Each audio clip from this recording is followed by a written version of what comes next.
Saudara-saudara yang terkasih di dalam Tuhan Yesus Kristus, di pagi hari ini kita akan mendengarkan firman Tuhan yang bertema Tuhan menghendaki pertobatan sejati. Tuhan menghendaki pertobatan sejati. Banyak orang yang mengaku Kristen, tetapi ketika dia dalam kesusahan, di dalam kesulitan, dia mencari Tuhan. Nah, tetapi mencari Tuhan bukan karena sungguh-sungguh di dalam hatinya ingin mau mencari Tuhan. Dia hanya ingin mau terlepas dari kesusahan. Dia hanya ingin mau terlepas dari kesulitan. Makanya dia datang ke gereja, beribadah kepada Tuhan. Sebelumnya 2 kali 1 bulan datang beribadah. Sebelumnya tidak datang persekutuan. Sekarang dia datang ke persekutuan. Kenapa? Karena dia sedang berada dalam kesulitan besar. Nah, tetapi setelah dia berdoa, dia dekat dengan Tuhan, pada akhirnya Tuhan mendengarkan doanya. Tuhan bermurah hati, Tuhan menolong dia. Namun ketika keadaan sudah baik, sudah tidak ada masalah, apa yang terjadi saudara-saudara? Kembali lagi seperti sebelumnya. Tak datang lagi ibadah, tak datang lagi berdoa, tak datang lagi mencari Tuhan. Banyak orang di masa corona yang sudah berlalu, walaupun masih ada sekarang, tetapi sudah tidak menakutkan seperti sebelumnya. Bagaimana di masa-masa sulit itu, banyak orang Kristen, mereka begitu giat untuk berdoa. Kenapa? Karena mereka takut kena COVID-19, takut sakit, takut mati. Cari Tuhan. Tetapi setelah keadaan sudah mulai membaik, tak ingat lagi Tuhan. Tak begitu giat untuk mencari Tuhan. Nah, di sini kita melihat bagaimana tidak ada kesungguhan di dalam hatinya untuk mencari Tuhan. Atau mungkin kita datang beribadah, nah tetapi di dalam kehidupan kita sehari-hari tidak sungguh-sungguh memperhatikan firman Tuhan. Tidak ada kesungguhan untuk mau taat firman Tuhan. Kita mungkin berpikir yang penting saya datang beribadah. Yang penting saya datang ke gereja setiap hari Minggu. Yang penting saya datang ke persekutuan setiap hari Minggu. Itu sudah cukup memuaskan hati Tuhan. Lalu bagaimana kehidupan kita sehari-hari? Apakah kita hidup sembarangan saja? Apakah itu sudah cukup untuk menyenangkan hati Tuhan? Saudara-saudara, firman Tuhan yang kita pelajari di pagi hari ini bercerita tentang orang Israel, khususnya Israel bagian utara. Nah, setelah Salomo meninggal, kerajaan Israel itu terbagi 2. Ada namanya kerajaan utara, ada 10 suku, dan ada namanya kerajaan selatan, ada 2 suku. Nah, di pagi hari ini kita mau bercerita tentang Israel bagian utara. Bagaimana mereka berdosa di hadapan Tuhan dan tidak ada pertobatan yang sejati. Tidak ada kesungguhan di dalam mencari Tuhan.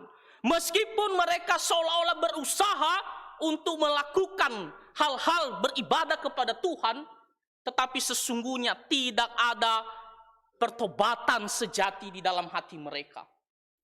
Kita membaca cerita Hosea pasal 6 ayat 1 sampai ayat yang ke-6. Sebelumnya pasal 5 ayat 15 sampai pasal 6 ayat yang ke-6.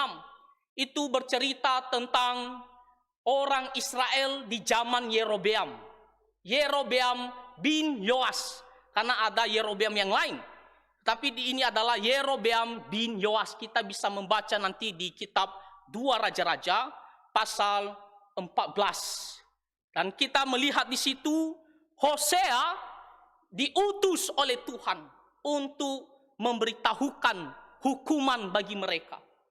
Nah, Hosea melayani Tuhan sekitar abad ke-8 sebelum Masehi, ya, atau sebelum Tuhan Yesus lahir. Ya, dan Di situ kita bisa melihat bagaimana orang Israel begitu jahat di mata Tuhan. Nah, apa saja dosa yang mereka lakukan? Kalau kita melihat secara luar saja, dan kita membaca kitab 2 Raja-Raja pasal 14, secara umum kita melihat keadaan Israel itu baik-baik saja. Secara ekonomi itu bagus, secara politik bagus, bahkan mereka berhasil memperluas sedikit daerah mereka. Nah, tetapi secara iman, secara moral itu benar-benar bobrok di hadapan Tuhan. Bahkan terjadi suatu penindasan di dalam sosial. Terjadi pelanggaran-pelanggaran firman Tuhan yang Tuhan tidak kehendaki sebagai umat Tuhan. Nah, kita bisa melihat dosa mereka di kitab Hosea pasal 4 ayat 1 sampai yang kedua. Nah, di situ dikatakan bahwa mereka tidak ada kesetiaan, tidak ada kasih terhadap sesama. Dikatakan di sini tidak ada pengenalan akan Allah. Yang ada apa? Mengutuk, berbohong, membunuh, mencuri, berzina, melakukan kekerasan, dan penumpahan darah, menyusul penumpahan darah. Nah, dosa ini juga diceritakan nanti di kitab Amos pasal 2 ayatnya yang ke-6 sampai yang ke-8. Nah, di situ dikatakan bahwa mereka menjual orang benar karena uang. Secara ekonomi memang mereka bagus, ya, terjadi ya ekonomi yang baik. Secara politik juga lumayan bagus. Nah, tetapi terjadi kesenjangan sosial. Apa yang dikatakan di sini, mereka menjual orang benar karena uang. Orang-orang yang kaya, orang-orang yang punya kuasa, mereka bersikap sewenang-wenangnya terhadap orang yang lemah, terhadap yang miskin. Nah, inilah yang terjadi bukan hanya di zaman pada saat itu, tetapi di zaman sekarang, sepanjang zaman. Orang-orang yang merasa punya harta yang kaya raya, orang yang tidak percaya kepada Tuhan, mereka bersikap sewenang-wenangnya terhadap orang yang lemah. Di sini dikatakan mereka menjual orang benar karena uang. Begitu gampang menjual orang karena dia merasa dia punya kekuatan. Dan di sini dikatakan orang miskin, ya mereka jual. Lalu apa yang mereka lakukan lagi? Menginjak-injak kepala orang lemah ke dalam debu dan membelokkan jalan orang sengsara. Begitu mereka merendahkan dan menindas orang-orang yang lemah. Tak berdaya mereka. Tuhan adalah Allah yang Maha Tahu. Dia tahu apa yang terjadi. Nah, di sini dia melihat umat Tuhan, khususnya orang-orang lemah, begitu ditindas, begitu direndahkan oleh orang-orang yang memiliki kekuatan. Di sini juga dikatakan anak dan ayah pergi menjamah seorang perempuan muda sehingga melanggar kekudusan namaku. Perzinahan, percabulan juga liar di dalam masyarakat. Lalu apalagi dikatakan di situ di ayat yang ke-8, mereka merebahkan diri di samping setiap mezbah di atas pakaian gadaian orang dan minum anggur orang yang kena denda di rumah Allah mereka. Bahkan mereka mendirikan mezbah-mezbah untuk menyembah berhala. Dan mereka berpesta pora, mereka memuaskan hawa nafsu mereka. Mereka sungguh-sungguh tidak mengikuti jalan Tuhan.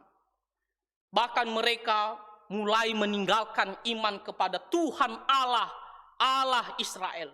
Mereka pergi menyembah berhala. Nah, kalau kita melihat saudara-saudara suatu cerita dari kerajaan Israel bagian utara, itu mereka sepanjang ceritanya, sepanjang raja, mereka terus menyembah berhala. Tak ada raja yang baik di antara mereka. Mereka terus menyembah berhala, terus menerus sampai mereka dihancurkan oleh Tuhan. Makanya Israel bagian utara yang duluan dihancurkan oleh Tuhan. Tahun 722 sebelum Masehi. Sedangkan Israel bagian selatan tahun 586. Bayangkan ada berapa puluh tahun selisihnya. Nah, tetapi Israel bagian utara karena memang benar-benar begitu bobrok, begitu jahat, makanya Tuhan buang mereka lebih duluan. Dan dikatakan di sini, dosa mereka yang pertama adalah menyembah berhala. Nah, kita sebagai orang Kristen, sebagai umat Tuhan, tidak boleh pergi menyembah berhala. Baca kitab Perjanjian Lama, musuh Tuhan yang paling utama adalah pergi menyembah berhala. Jadi jangan lagi kita anak-anak Tuhan pergi sentuh yang namanya berhala, pergi sembah namanya berhala. Kalau kita sudah sungguh-sungguh percaya kepada Tuhan Yesus Kristus, jangan pergi sembah berhala lagi. Orang Israel setelah dibuang dari Babilonia dan kerajaan selanjutnya, mereka kembali, mereka tidak menyembah berhala lagi. Mereka benar-benar kapok karena Tuhan benar-benar murka kepada mereka. Nah, dosa orang Israel yang paling utama di Perjanjian Lama itu adalah menyembah berhala. Makanya kita, kalau kita dari latar belakang ya yang menyembah berhala dulu, ya setelah kita menjadi orang Kristen, maka berhenti, jangan lagi sentuh. Itu adalah musuh Tuhan yang paling utama yang diceritakan dalam sejarah orang Israel di Perjanjian Lama. Karena itu Tuhan murka kepada mereka dan dia mengutus Hosea untuk pergi memberitahukan hukuman kepada mereka. Nah, kita bisa melihat nanti di Hosea pasal 5 bagaimana Tuhan menyatakan hukuman kepada mereka. Nah, Tuhan itu adalah kudus, suci, saudara-saudara. Jangan main-main. Tuhan benci terhadap dosa. Jangan pikir bisalah Tuhan kompromi terhadap dosa saya. Terhadap dosa percabulan, perzinahan, dan lain-lain. Saudara-saudara, Tuhan itu suci dan kudus. Jangan pikir bolehlah sekali-sekali saya pergi menyembah berhala untuk menyenangkan hati orang-orang yang saya kenal. Tuhan begitu benci terhadap dosa. Apa yang dilakukan Tuhan kepada mereka melalui Nabi Hosea dikatakan di ayat yang ke-11 pasal 5, Efraim tertindas, diremukkan oleh hukuman, sebab ia berkeras untuk berjalan mengikuti kesia-siaan. Bahkan di sini dikatakan ayat yang ke-12, aku ini seperti ngengat bagi Efraim. Nah, Israel di sini digambarkan seperti satu suku Efraim. Jadi ketika dibicarakan di sini Efraim itu tertuju kepada seluruh Israel bagian utara. Jadi jangan pikir hanya satu suku ini saja yang dihukum oleh Tuhan. Ya, kalau kita membaca nanti sering disebutkan di kitab Hosea ini Efraim dan Yehuda. Jadi itu artinya Efraim itu menggambarkan seluruh ya Israel utara 10 suku. Dikatakan di sini Tuhan akan menghukum mereka seperti ngengat, ya. Tuhan itu seperti ngengat bagi mereka. Tuhan akan menggigit mereka dan membuat mereka benar-benar menderita. Lalu apa yang dilakukan oleh orang Israel bagian utara ini? Ketika mereka mendengarkan hukuman Tuhan ini, tentunya ada suatu ketakutan terhadap mereka. Ada sesuatu kekhawatiran terhadap mereka. Begitu kerasnya hukuman Tuhan yang akan menimpa kepada mereka. Mereka tidak mau merasakan hal itu. Maka sikap mereka mengatakan, mari kita cari Tuhan. Itulah yang kita bacakan tadi di teks firman Tuhan. Dikatakan di ayatnya yang pertama pasal 6, mari kita akan berbalik kepada Tuhan. Mari kita mencari Tuhan. Karena hukuman yang begitu keras ini yang akan menimpa kita. Kita jangan sampai menjalaninya. Mari kita berbalik, kita datang kepada Tuhan. Dikatakan, sebab dialah yang telah menerkam dan yang akan menyembuhkan kita, yang telah memukul dan yang akan membalut kita. Tuhan yang akan menghukum mereka dan Tuhan juga yang akan memulihkan mereka. Tak ada yang bisa melakukan hal seperti demikian.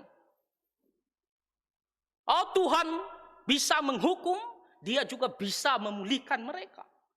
Ketika mereka sungguh-sungguh bertobat. Jadi mereka orang Israel bagian utara menyadari akan hal ini. Bahwa Tuhan akan menghukum mereka. Makanya mereka mengatakan, mari kita datang kepada Tuhan. kita cari Dia dengan sungguh-sungguh, dikatakan di sini, ya, Ia akan menghidupkan kita sesudah 2 hari, pada hari yang ketiga Ia akan membangkitkan kita dan kita hidup di hadapannya. Kalau kita sungguh-sungguh mencari Tuhan, maka Dia adalah Allah yang penuh kasih, Allah yang penuh kemurahan. Dia tidak menolak orang yang sungguh-sungguh datang kepadanya. Mari kita datang kepadanya, Dia akan menghidupkan kita. Ayatnya yang ketiga dikatakan, mari kita mengenal dan bersungguh-sungguh mengenal Tuhan. Ya, mari kita mencari Tuhan, percaya kepadanya, dan mengenal Dia, apa yang menjadi kehendaknya. Dikatakan dengan sungguh-sungguh. Dan mereka sangat yakin Tuhan akan datang untuk menolong mereka. Mereka sangat yakin Tuhan akan datang menyelamatkan mereka. Makanya dikatakan, Ia pasti muncul seperti fajar. Setiap hari fajar akan muncul, akan terbit. Nah, keyakinan mereka seperti demikian, bahwa Tuhan pasti akan datang seperti fajar setiap pagi, akan muncul. Tidak mungkin fajar tidak terbit, kecuali kalau sudah, ya, Tuhan Yesus sudah datang, semuanya dihancurkan. Tapi selagi Tuhan Yesus belum datang, matahari akan terus terbit. Jadi mereka yakin bahwa Tuhan akan datang kepada mereka kalau mereka mencari Tuhan.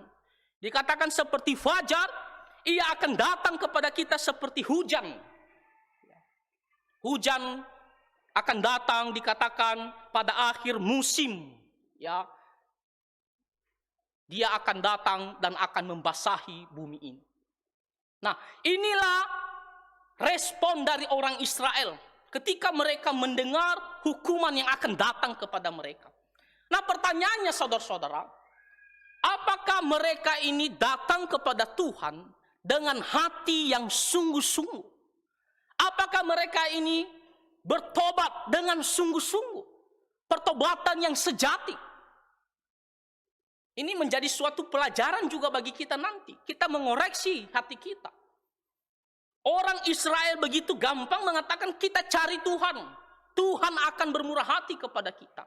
Pertanyaannya adalah, apakah ini sungguh-sungguh pertobatan yang sejati? Atau hanya di bibir saja? Atau hanya semangat sementara saja? Tuhan itu tidak bisa ditipu, saudara-saudara. Dia tahu kita ini bertobat sungguh-sungguh, punya hati sungguh-sungguh atau tidak. Dikatakan di ayat yang keempat, apakah yang akan kulakukan kepadamu, hai Efraim? Apakah yang akan kulakukan kepadamu, hai Yehuda? Kasih setiamu seperti kabut pagi. Nah, Tuhan memandang niat mereka untuk berbalik kepada Tuhan itu hanya seperti kabut pagi, yang dimana sebentar saja akan hilang. Tidak bertahan terus-menerus. Ya, seperti asap, kalau kita pun lihat contohnya asap. Asap itu tidak bertahan terus-menerus. Sebentar ditiup angin, hilang, tak ada. Nah, di sini pertobatan mereka, kasih setia mereka, itu digambarkan seperti kabut pagi. Sebentar saja ketika matahari datang, ketika angin meniup, maka apa yang terjadi? Kabut tersebut hilang. Dikatakan di sini juga, kasih setiamu seperti kabut pagi dan seperti embun yang hilang pagi-pagi benar.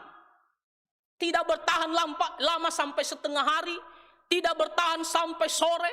Dikatakan sudah pagi-pagi benar, embun pagi ketika matahari muncul, terbit, panas, embun itu hilang. Dulu di kampung kalau orang sakit mata, ya, kalau matanya merah-merah, lalu dibilang obatnya adalah embun pagi, dia akan membantu membersihkan mata kita.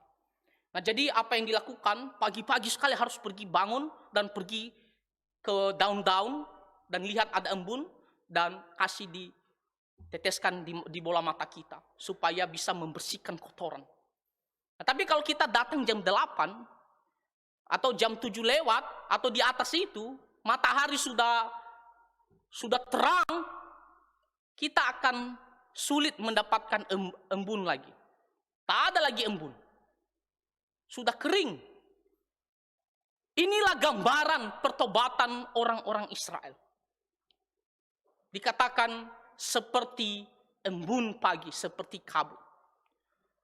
Kalau kita membaca orang Israel di pasal 5 ayat yang kelima, sebenarnya mereka berusaha juga untuk bagaimana menyenangkan hati Tuhan dengan melakukan peraturan-peraturan ibadah.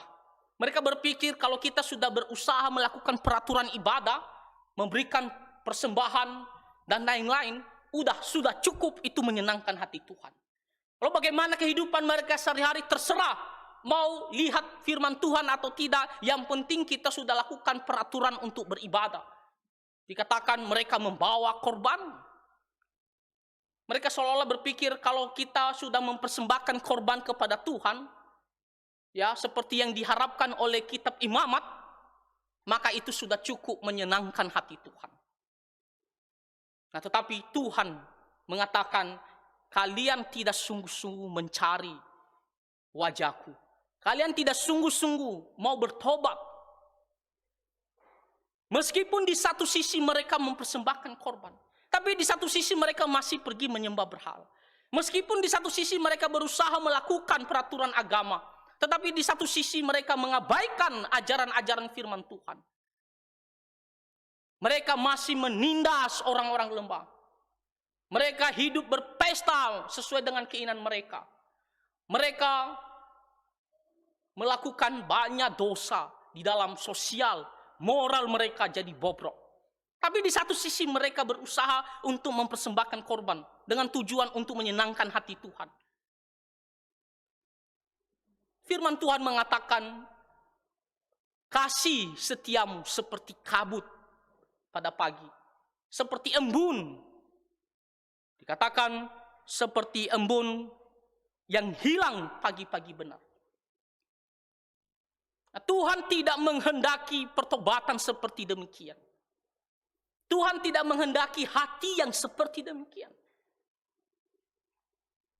yang hanya datang untuk melaksanakan kewajiban saja, tapi di dalam hatinya tidak ada sungguh-sungguh rasa takut akan Tuhan. Mungkin Bapak Ibu datang ke sini beribadah, kelihatan kita semua bagus. Kita datang ke gereja, tidak nampak. Kita kelihatan semua sama. Tapi bagaimana hidup kita sehari-hari? Gereja mungkin kita bisa menampilkan diri kita adalah orang baik. Tapi di luar sana siapa yang lihat? Tuhan melihatnya. Orang Israel di sini, mereka juga berusaha melakukan kewajiban agama. Tapi peraturan-peraturan firman Tuhan mereka abaikan begitu saja dalam kehidupan sehari-hari. Tuhan begitu murka kepada mereka. Dan langsung mengatakan, pertobatan kalian pertobatan palsu. Hati kalian, hati yang palsu untuk saya. Tidak sungguh-sungguh sepenuhnya untuk Tuhan. Maka apa yang dikatakan oleh Tuhan? Sebab itu aku telah meremukkan mereka dengan perantaraan nabi-nabi. Oh, Tuhan tidak berhenti. Dia menghukum orang Israel ini. Dia mengatakan, aku meremukkan mereka dengan perantaraan nabi-nabi.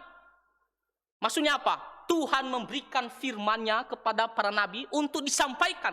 Dan firman Tuhan itu adalah hukuman bagi mereka. Jadi melalui nabi-nabi ketika mereka berbicara hukuman kepada orang Israel, dikatakan nabi-nabi tersebut meremukkan mereka. Ayatnya, kalimat selanjutnya dikatakan, aku telah membunuh mereka dengan perkataan mulutku. Ya. Tuhan tidak main-main terhadap kejahatan orang Israel. Ketika mereka diberitahukan untuk bertobat, tapi mereka tidak mau bertobat, bahkan setengah-setengah hati, dikatakan Tuhan akan meremukkan mereka, bahkan membunuh mereka. Ayatnya yang ke-6, sebab aku menyukai kasih setia dan bukan korban sembelihan. Apa yang Tuhan mau terhadap orang Israel ini? Sikap seperti apa yang Tuhan mau kepada mereka. Bukan pertobatan yang hanya sementara. Bukan pertobatan yang setengah hati. Dikatakan di sini, aku menyukai kasih setia dan bukan korban sembelihan. Jangan pikir kamu memberikan korban sembelihan sudah cukup menyenangkan hati Tuhan. Oh tidak, saudara-saudara. Jangan pikir kita memberikan persembahan begitu besar, lalu kamu pikir kamu sudah menyenangkan hati Tuhan, lalu kamu bisa hidup bebas di luar sana. Oh tidak, saudara-saudara. Jangan pikir hari ini saya berikan persembahan yang terbaik. Wah, kalau bisa saya pikir-pikir di gereja ini persembahan saya yang paling besar. Oh itu sudah cukup menyenangkan hati Tuhan. Lalu di luar sana saya boleh hidup bebas. Toh juga saya sudah berikan persembahan kan? Sudah menyenangkan hati Tuhan kan? Sebab itu saya boleh hidup dengan sesuka hati saya. Tuhan mengatakan, aku menyukai kasih setia dan bukan korban sembelihan. Maksudnya apa? Bukan berarti Tuhan tidak menginginkan korban sembelihan. Kalau kita mempelajari firman Tuhan, khususnya di kitab Imamat, orang Israel diharuskan untuk mempersembahkan korban sembelihan. Hal yang menyenangkan hati Tuhan. Tetapi yang Tuhan mau, jangan kita memberikan persembahan korban sembelihan, tetapi hidup kita tidak persembahkan untuk Tuhan. Yang paling utama adalah hidup kita ini. Itulah korban yang hidup, yang berkenan di hati Tuhan. Jadi di satu sisi kita melakukan ibadah kita kepada Tuhan. Tetapi di hidup kita sehari-hari, kita sungguh-sungguh kita persembahkan kepada Tuhan. Dikatakan, aku menyukai kasih setia. Terhadap orang Israel, Tuhan mau mereka ada kasih terhadap sesama mereka. Jangan seperti sebelumnya. Orang yang punya kuasa sewenang-wenangnya bersikap terhadap orang miskin. Terhadap orang-orang yang lemah. Bahkan sampai mereka menjual. Karena dia punya uang, dia bisa bersikap apapun yang dia mau. Kadang ada orang yang sombong di luar sana. Oh saya, jangan macam-macam, saya bisa buat apapun terhadap kamu. Saya punya uang, mau bilang apa kamu? Kamu saya bisa beli. Semua yang kamu punya saya bisa beli. Kamu mau buat apa? Itu adalah perkataan orang di luar.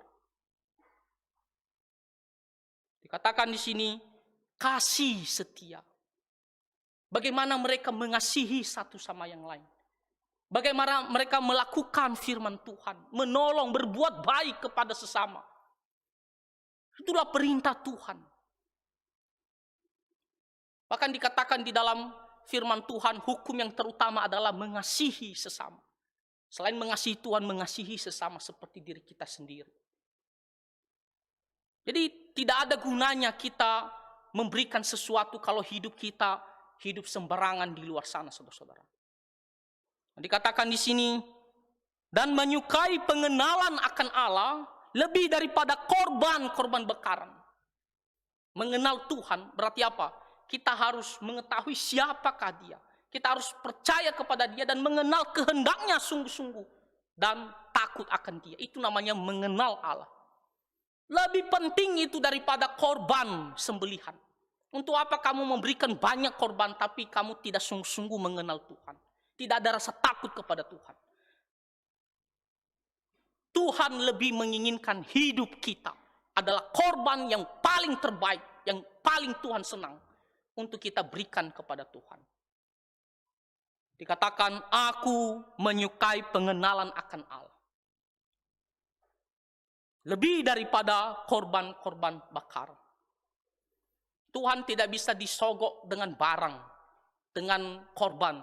Jangan kita pikir kita udah berikan, sudah kita sogok Tuhan dan Tuhan bisa kompromikan, tutup mata terhadap dosa-dosa kita. Tidak. Hidup kita, saudara-saudara. Tuhan mau kepada orang Israel bertobat sungguh-sungguh. Ya, sungguh-sungguh mencari Tuhan. Pertobatan yang sejati. Jangan karena hanya melihat ada hukuman, lalu berusaha bagaimana melakukan apa yang Tuhan inginkan, tapi setengah-setengah hati, ataupun hanya sementara. Dan kita melihat setelah Tuhan menegur mereka, apakah mereka bertobat? Baca di pasal-pasal berikutnya. Pasal 7, pasal 8, pasal 10. Bahkan kalau kita melihat, ya di pasal 10 ayat yang ke-9, Tuhan kecewa kepada orang Israel bagian utara ini. Tak ada pertobatan. Tuhan kecewa. Dikatakan Lembaga Alkitab Indonesia memberikan judulnya Tuhan kecewa. Tapi memang kalau kita membaca ayat-ayatnya, bagaimana ekspresi Tuhan kepada orang Israel bagian utara ini. Dia sungguh-sungguh kecewa. Kenapa? Karena orang Israel tidak ada pertobatan yang sejati. Nah, firman Tuhan dari kisah orang Israel ini memberikan kita suatu pelajaran, Bapak Ibu. Di dalam kehidupan kita sehari-hari. Kalau kita mau mencari Tuhan, kita sungguh-sungguh mau datang kepada Tuhan, maka sungguh-sungguh sepenuh hati, setia, jangan setengah-setengah hati. Jangan hanya terdesak karena ada sesuatu. Jangan karena kita sakit akibat dosa kita, lalu kita datang kepada Tuhan, Tuhan ampuni saya mau bertobat, saya mau bertobat. Tapi setelah kita sudah sehat, kembali lagi terhadap dosa kita. Atau kita merasa kita sudah, yang penting datang ibadah setiap hari Minggu, kita sudah memberikan persembahan, kita sudah ikut persekutuan, itu sudah cukup menyenangkan hati Tuhan, lalu hidup saya boleh hidup sembarangan sana. Tidak, saudara-saudara. Kita harus sungguh-sungguh mengenal Tuhan, mencari Dia dengan sepenuh hati. Kita harus sungguh-sungguh bertobat. Kita koreksi diri kita sendiri. Kita yang tahu apakah kita sungguh-sungguh mencari Tuhan. Apakah kita datang beribadah kepada Tuhan memang dengan sungguh-sungguh? Atau karena sesuatu? Apakah dalam kehidupan kita sungguh-sungguh mau hidup sesuai dengan firman Tuhan? Kita yang tahu dan Tuhan yang tahu. Kita periksa diri kita.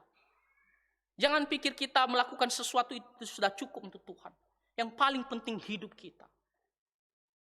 Pertobatan yang sejati. Kalau dikatakan sejati, asli, benar. Ya, tidak setengah-setengah, tidak palsu.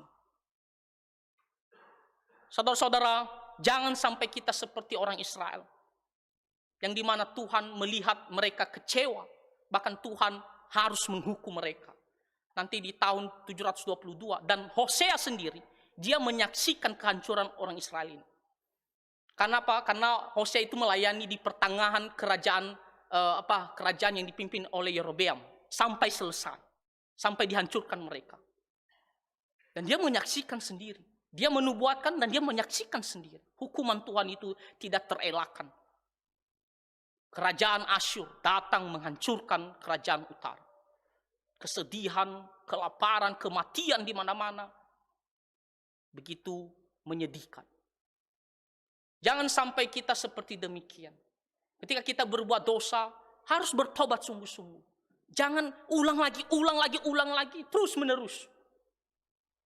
Bertobat sungguh-sungguh. Maka Tuhan akan berkenan kepada kita.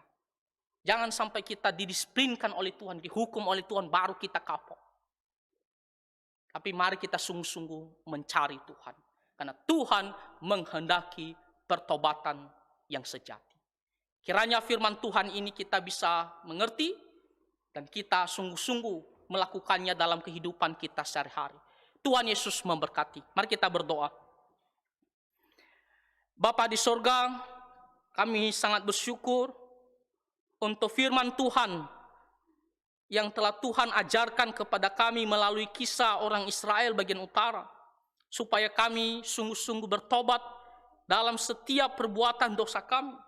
Dan di dalam mencari Tuhan, supaya kami sungguh-sungguh dengan sepenuh hati mencari Tuhan, takut akan Tuhan dalam kehidupan kami sehari-hari. Tuhan pimpin kami dan kuatkan hati kami di dalam mengikut Tuhan dalam kehidupan kami sehari-hari. Ampuni dosa dan pelanggaran kami. Di dalam nama Tuhan Yesus Kristus kami berdoa. Amin.